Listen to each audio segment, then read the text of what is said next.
ការហើយនឹងអរគុណដល់លោកអ៊ំលោកពូអ្នកមីងបងប្អូនទាំងអស់ដែលលះបង់ពេលវេលាដ៏មានតម្លៃមកចូលរួមក្នុងកម្មវិធីបុណ្យចម្រើនព្រះជន្មរបស់អ្នកម្ដាយនាងខ្ញុំនេះនាងខ្ញុំត្រេកអរខ្លាំងណាស់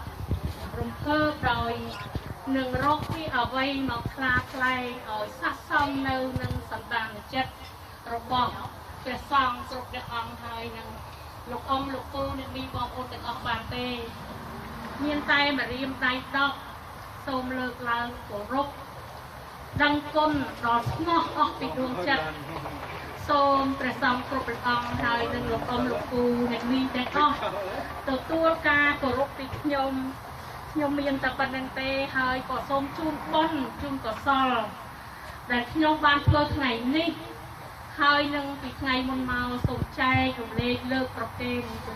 ជូនព្រះសង្ឃគ្រប់ព្រះអង្គហើយនឹងចែកជូនបងប្អូនញាតិមិត្តទាំងអស់សូមឲ្យបាន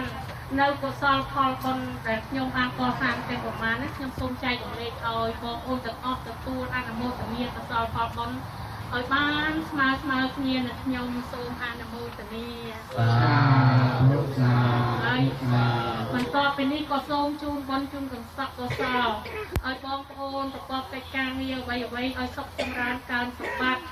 ឲ្យជួបនឹងព្រះច្បាស់នឹងធម៌សុខភាពល្អអាយុយឺនយូរហើយឲ្យមានសុខភាពល្អហើយឲ្យសុខសាន្តក្នុងក្រុមគ្រួសារមានសុភមង្គលក្នុងក្រុមគ្រួសារគ្រប់ទិវារាត្រីកុំបីឃ្លៀងឃ្លាតឡើយ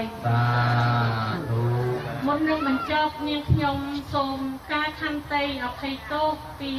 សំណាក់ព្រះសង្ឃគ្រប់ព្រះអង្គហើយពីបងប្អូនទាំងអស់បើសិនជាក្រុមគ្រួសារនាងខ្ញុំ